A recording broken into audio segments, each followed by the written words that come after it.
আপনাকে কি করে ভালো না বাসি ইয়া রাসূলুল্লাহ। যখন আপনি আমাকে ভালোবেসেছেন সেই 1400 বছর আগে, যখন আপনি আমাকে মিস করতেন, আশা করতেন যেন আমার সাথে দেখা করতে পারেন, অথচ তখনও আমি জন্মই হইনি। সেদিন সাহাবীরা আপনার চোখে পানি দেখে বলল, ইয়া রাসূলুল্লাহ, আপনি কাঁদছেন কেন? আপনি বললেন, আমার ভাইদের খুব দেখতে ইচ্ছা করছে। সাহাবীরা বললেন, আমরা কি আপনার ভাই নই ইয়া রাসূলুল্লাহ? আপনি বললেন, না, তোমরা আমার সাহাবী।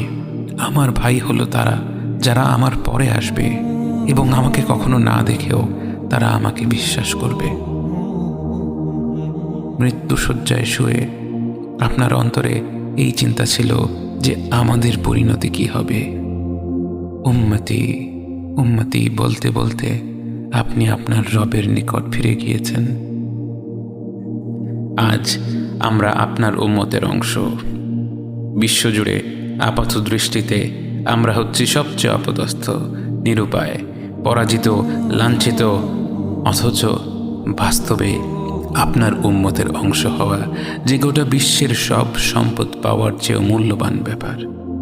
আজ আমার মনে যত আশা, যত আকাঙ্ক্ষা, যত স্বপ্ন, যত চাহিদা, সব কিছু পেয়ে গেলেও নিজেকে এতটা সৌভাগ্যবান মনে করতাম না যতটা মনে হয় আজ আপনার উম্মতের একজন হতে পেরে। কাল হাসরের ময়দানে যখন গোটা মানব জাতি এক নবী থেকে আর এক নবীর কাছে ছুটে যাবে, আল্লাহ যেন বিচার প্রক্রিয়া শুরু করেন এবং প্রতিটি নবী নাফসি নাফসি বলে মানুষকে ফিরিয়ে দিবে।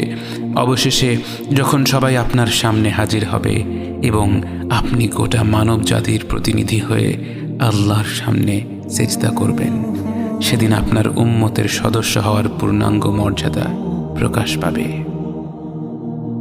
ইয়া রাসূলুল্লাহ, আপনাকে কেন এত ভালোবাসি তা তো ভাষায় প্রকাশ করা যাবে না। তবে যতটুকু ভালোবাসা আপনার প্রাপ্য ততটুকু তো আপনাকে ভালোবাসতে পারি না। কথায় আপনাকে যতটা ভালোবাসি কাজে তো তেমন করে ভালোবাসতে পারি না। আপনার সুন্নতের অনুসরণ করি ঠিকই, কিন্তু ভিন্ন মতের অনুসারীদের সাথে ঝগড়া না করে থাকতে পারি না।